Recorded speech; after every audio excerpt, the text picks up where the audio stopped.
Ek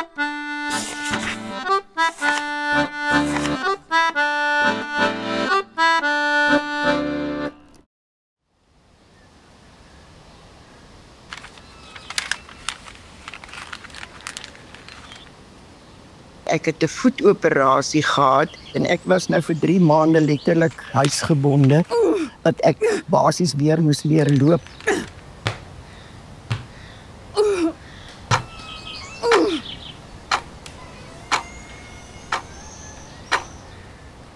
En op 'n stadium het ek net gevoel as ek nie vandag in my kar klim nie, gaan ek iets oorkom en nou het ek nog die boot aan.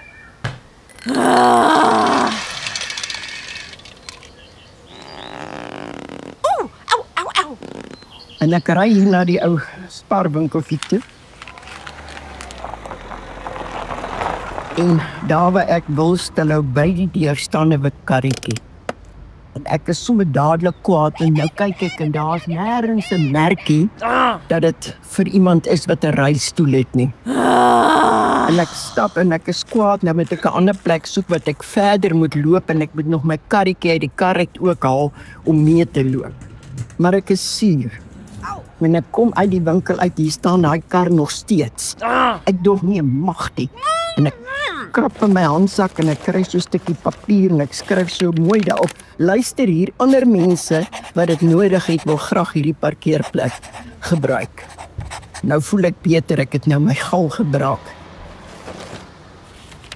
Die volgende dag kom my vriendin by my.